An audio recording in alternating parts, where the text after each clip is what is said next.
বিসমিল্লাহির রহমানির রহিম। আজ বাংলাদেশ আওয়ামী লীগের নিপীড়িত, নির্যাতিত, অবহেলিত নেতাকর্মীদের একটি সুখবর অপেক্ষা করছে। কিছুক্ষণের মধ্যেই ভারতের পশ্চিমবঙ্গের বিধানসভা নির্বাচনের ফল ঘোষণা করা হবে। কিন্তু এই পর্যন্ত যতটুকু আমরা জেনেছি, বিপুল ভোটে ভারতীয় বিজেপি জনতা পার্টি বিজয়ী হচ্ছে এবং আমাদের আশা শুভেন্দু অধিকারী তিনি মুখ্যমন্ত্রী হবেন এবং সেই মমতা ব্যানার্জি, সেই কুলাঙ্গার, যে তিস্তা বঙ্গবন্ধু কন্যা শেখ হাসিনার সাথে কথা দিয়েছিল তিস্তা চুক্তি হবে, সব কিছু হয়েছিল, মোদি এসেছিল বাংলাদেশে, কিন্তু সেই কুলাঙ্গার মমতা সে আসে নাই, যার জন্য চুক্তিটা হয় নাই, যার জন্য সে বাংলাদেশ বিদেশি, বাংলাদেশের সাথে এবং স্বাধীনতার পক্ষের শক্তির সাথে বাংলাদেশ স্বাধীনতার পক্ষের সে নয়, সে জঙ্গিবাদের পক্ষের লোক, স্বাধীনতা বিরোধী পাকিস্তানের প্রেতাত্মার খুব ক্লোজ, তাকে তাই বর্ষনা দিলাম। তাই আজকে যেই আমি শুভেন্দু অধিকারীকে অভিনন্দন জানাচ্ছি, আগামী দিনে পশ্চিমবাংলার ক্ষমতা গ্রহণ করে ইনশাল্লাহ বাংলাদেশ স্বাধীনতার পক্ষের শক্তিকে, হাতকে শক্তিশালী করবে। এবং এখানে আমি আরেকটি কথা বলতে চাই, এখানে বাংলাদেশ আওয়ামী লীগের একটি শিক্ষা গ্রহণ করার, এই পশ্চিমবঙ্গের মমতার হেরে যাওয়া, তার থেকে বাংলাদেশ আওয়ামী লীগের একটা শিক্ষা নেওয়ার উচিত। কারণ এই শুভেন্দু কিন্তু মমতার তৃণমূলের নেতা ছিলেন। এই মমতা কিন্তু ভারতের কংগ্রেস এই ভারতীয় পশ্চিমবাংলার রাজনীতির ইতিহাসে, বিধানসভার রাজনীতির দীর্ঘ সময় যুগ যুগ কংগ্রেস স্বাধীনতার নেতৃত্ব দান করে কংগ্রেসই বিধানসভা নির্বাচিত হয়েছিল এবং তারা মুখ্যমন্ত্রী হয়েছিল। এরপরে কমিউনিস্টরা এসে তারা অনেক দিন ছিল, এরপরে বামপন্থীরা এসেছিল, এরপরে এই তৃণমূলের এই মমতা এসেছিল। আমি সংক্ষেপে মমতার ব্যাপারে, মমতা কিন্তু কংগ্রেসে ছিল। আমাদের বাংলাদেশের যেমন যুবলীগ, যুবদল, ঠিক তেমনি যুব কংগ্রেসের সভাপতি ছিলেন নিখিল ভারতের তিনি। সেখান থেকে তিনি বেইমানি করে কংগ্রেস থেকে বাইর হয়ে তৃণমূল কংগ্রেস গঠন করে। যাক, সেদিকে আমি যাচ্ছি না, সেই বেইমানি করে সে দল গঠন করেছে। তাই আওয়ামী লীগের শিক্ষা এই জন্য নেওয়া উচিত, এই তৃণমূল কংগ্রেসের অধপতন, মমতার অধপতন হয়েছে, তিনি তার ভাতিজা অভিষেক বন্দ্যোপাধ্যায়কে দলে এনে, অভিষেক বন্দ্যোপাধ্যায় যখন এখানে বেশি মাতব্বরি শুরু করেছে, তখন এই শুভেন্দু অধিকারী তৃণমূলের থেকে বাইর হয়ে গিয়েছে। এই 2000 সালে এই শুভেন্দু অধিকারী আজ বিজেপি থেকে, আজ বিজেপি পশ্চিমবাংলার ক্ষমতায় বিজেপি এসে, চাই বলছি যে পরিবারতন্ত্র আওয়ামী লীগকে যেভাবে নিঃশেষ করে দিয়েছে, আগামীতে আমরা এই পরিবারতন্ত্র বঙ্গবন্ধু কন্যা শেখ হাসিনা, আমরা চাই পরিবারতন্ত্র মানে বঙ্গবন্ধু কন্যা শেখ হাসিনার নেতৃত্বে রিফাইন আওয়ামী লীগ এবং পরিবারের কোনো লোক থাকবে না, এবং সারা বাংলাদেশের নেতাকর্মীদের নিয়ে এই আওয়ামী লীগকে সামনের দিকে এগিয়ে নিয়ে যাবে। ভারতের সঙ্গে বাংলাদেশ আমরা কত বড় বেইমানি করেছি তা একটা ইতিহাসেই তা বলে দিবে। ভারতের ইতিহাস, বাংলাদেশ স্বাধীনতার যুদ্ধে ভারতের হাজার হাজার সৈন্য মারা গিয়েছে আমাদের সাথে যুদ্ধ করতে গিয়ে। আমাদের 1 কোটি লোককে তারা থাকার ব্যবস্থা করে দিয়েছে, ট্রেনিং দিয়েছে। কিন্তু একটা কথা মনে রাখতে হবে, তখন 71 সালে এতই অভাব ছিল, ভারত গরিব রাষ্ট্র ছিল। আগরতলাতে ভাতের মার যেটা আমরা ফেলে দিই, ওটা কিন্তু কেজি মামা বিক্রি হতো, এত অভাব ছিল। এরপরও তারা আমাদেরকে 1 কোটি লোককে ট্রেনিং দিয়েছে, খাদ্য দিয়েছে, এরপরে বাংলাদেশ স্বাধীন করেছে।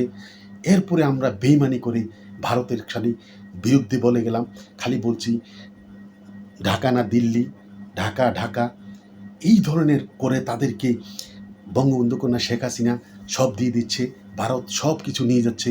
আমি বর্তমান যারা আছে স্বাধীনতা বিরোধী শক্তি এবং বঙ্গবন্ধু কন্যা শেখ হাসিনার বাংলাদেশ আওয়ামী লীগের নেতাকর্মীদের উদ্দেশ্য বলবো, আপনারা মনোবল শক্ত রাখেন, ইনশাল্লাহ আমাদের ভালো কিছু অপেক্ষা করছে সামনের দিকে। আমি একটু সংক্ষেপে বলতে চাই, আমাদের চারিদিকে ভারতের 4টি প্রদেশ আছে। এদিকে পশ্চিমবঙ্গ, এখানে শুভেন্দু অধিকারী মুখ্যমন্ত্রী হচ্ছেন বিজেপির। এদিকে মেঘালয়ে, এই আসামে আছেন হেমন্ত বাবু, তিনি ওখানকার মুখ্যমন্ত্রী বিজেপির। মেঘালয়ে আছেন কনকট সাংমা, তিনি ওখানে স্থানীয় দলের একজন নেতা, মুখ্যমন্ত্রী, কিন্তু বিজেপির সমর্থনে হয়েছে। এবং ত্রিপুরা, এখানে হলো মানিক শাহ, বিজেপির। যেই স্টেটগুলো আছে, যেই প্রদেশগুলো আছে, সবগুলো প্রদেশের বিজেপি মুখ্যমন্ত্রী। এবং এদিকে আছে মিজোরাম, আপনারা জানেন মিজোরামে এটা এই উপজাতিদের ওখানেও এই যে কুকি জনগোষ্ঠী বাংলাদেশের ভিতরে আসে, অত্যন্ত চুরি ডাকাতি ছিনতাই এগুলা করছে বাংলাদেশের বিষয় এসে। আর ওদিক দিয়ে মায়ানমার, আরাকান, ওরাও এদিকে এসে বাংলাদেশের 10 মাইল 15 মাইল 20 মাইল ভিতরে এসে তারা চুরি ডাকাতি রাহাজানি করছে।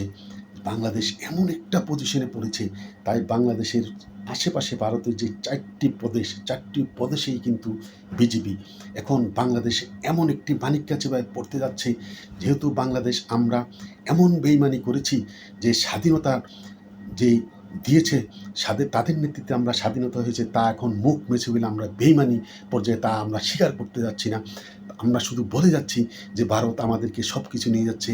এই মিথ্যা অপবাদ দিয়ে শেখ হাসিনাকে, এই মিথ্যা অপবাদ দিয়ে এই আমেরিকান এবং পাকিস্তানি প্রেতাত্মারা, এই স্বাধীনতা বিরোধীরা বঙ্গবন্ধু শেখ হাসিনাকে উৎখাত করেছে মিথ্যা কথা বলে।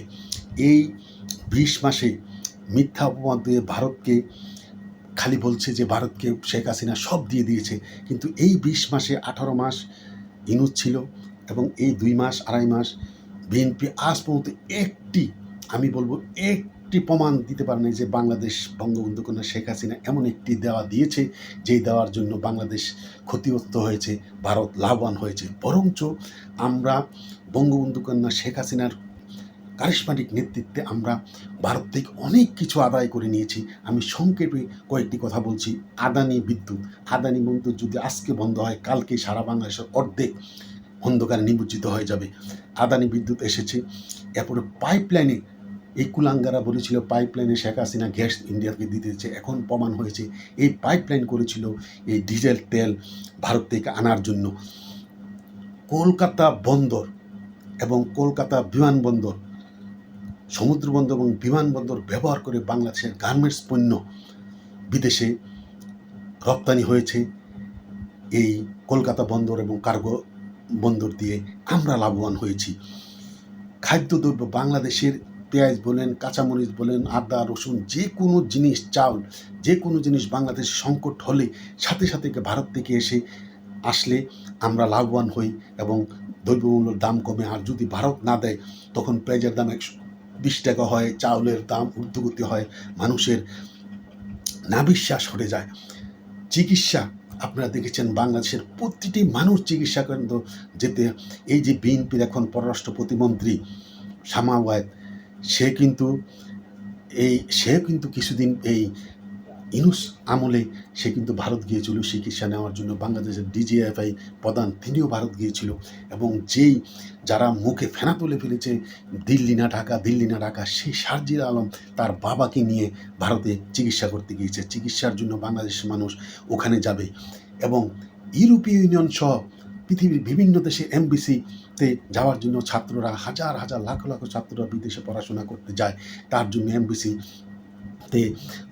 এমবিসিতে সাক্ষাৎকার দেওয়ার জন্য আমাদের ভারতের প্রয়োজন পড়ে। এবং আমি সংক্ষেপে বলছি যে বঙ্গবন্ধু কন্যা শেখ হাসিনা যে ছিটমহল, স্বাধীনতার ভারত থেকে বাংলাদেশ স্বাধীনতার এই 70-80 বছরের মধ্যে যেই ছিটমহলের সমস্যা ছিল, এই ছিটমহলের বেশিরভাগ ছিটমহল বাংলাদেশের ভিতরে এসে গেছে শেখ হাসিনার কারিশমাটিক নেতৃত্বে। আমরা শতকরা ছিটমহলের 70% আমরা বাংলাদেশের ভিতরে নিয়ে এসেছি। এবং ভারতের থেকে আমরা বিশ্ব আদালতে, আন্তর্জাতিক আদালতে মামলা করে এই যে বঙ্গোপসাগরের বিরাট অংশ আমরা এই পেয়েছি এবং বিরাট অংশ ভারত থেকে আমরা আদায় করে নিয়েছি। আমরা কিন্তু অনেক লাভবান হয়েছি। ভারত আমাদের থেকে কী নিয়েছে খালি বলছে, কিন্তু 18 মাসে এই ইউনূস সরকার একটি প্রমাণ দিতে পারে নাই। এই 2 মাসেও বিএনপি সরকার একটি প্রমাণ দিতে পারে নাই। কিন্তু আমি বাংলাদেশ আওয়ামী লীগের নেতাকর্মী যারা শুনছেন, আল্লাহর রহমতে আমাদের দিন ভালো হচ্ছে। এখন শুভেন্দু অধিকারী যদি এই মুখ্যমন্ত্রীর দায়িত্ব নেয়, এরপর থেকে বাংলাদেশ আওয়ামী লীগের যদি এই দেশে নিষেধাজ্ঞা এই সরকার না তোলে এবং আওয়ামী লীগের নেতাকর্মীদেরকে কোর্টের মাধ্যমে জামিন যদি না দেয়, তাদের প্রাপ্য যে জামিন যদি না দেয়, তাহলে আমি আগে বলে দিচ্ছি এই গঙ্গা চুক্তি হবে না, তিস্তা ব্যারেজে বাংলাদেশের বিরাট চুক্তি হবে না, বিরাট সমস্যা হবে এবং আদানীয় বিদ্যুৎ কেন্দ্র বন্ধ হয়ে যেতে পারে এবং পাইপলাইনে যে তেল আসছে ভারত থেকে এটাও বন্ধ হবে এবং এমন একটা অবস্থা সৃষ্টি হবে যে বাংলাদেশের যে চোখে মুখে আর খাদ্যদ্রব্য যেগুলো ভারত থেকে আসে সেগুলো বন্ধ হয়ে যাবে, মেডিকেল চিকিৎসা বন্ধ হয়ে যাবে, এমবিসি ইউরোপিয়ান ইউনিয়ন সহ বিভিন্ন দেশের এমবিসি সাক্ষাৎকার তাও বন্ধ হয়ে যাবে। তাই যদি বর্তমান সরকার তারা যদি বাঁচতে চায়, তারা যদি দীর্ঘদিন 5 বছর ক্ষমতায় থাকতে চায়, অবশ্যই তাদেরকে আওয়ামী লীগের নিষেধাজ্ঞা তুলে দিতে হবে। আর যদি এই নিষেধাজ্ঞা তুলে না দেয়, তাহলে ভারতের পশ্চিমবঙ্গে হাজার হাজার আওয়ামী লীগের নেতাকর্মীরা আজকে যেই অসহনীয় দুঃখ কষ্টে জীবনযাপন করছে, ভারতীয়রা পশ্চিমবাংলার মানুষ দেখছে। তাই শুভেন্দু অধিকারী কিন্তু তা শক্ত হাতে বাংলাদেশের সাথে মোকাবেলা করবে এবং যদি তাদের দাবি মানা না হয়, তাহলে বাংলাদেশ এক আঁধারের মধ্যে পড়ে যাবে এবং সরকার কোনোভাবেই দেশটাকে পরিচালনা করতে পারবে না। আপনারা দেখেছেন এই আজকে নিউজে যখন বিজেপি এগিয়ে যাচ্ছে পশ্চিমবাংলায়, জামাতে ইসলাম কিন্তু স্ট্যাটাস দিয়েছে ফেসবুকে জামাতে ইসলামের পক্ষ থেকে। তারা বলছে যে পশ্চিম বাংলার আকাশে দুর্বিষহ ঘনঘটা এবং তারা বলছে একটা খারাপ দৃষ্টান্ত হচ্ছে, খারাপ সরকার হাঁটছে বাংলাদেশের জন্য, তা খুব খারাপ হচ্ছে।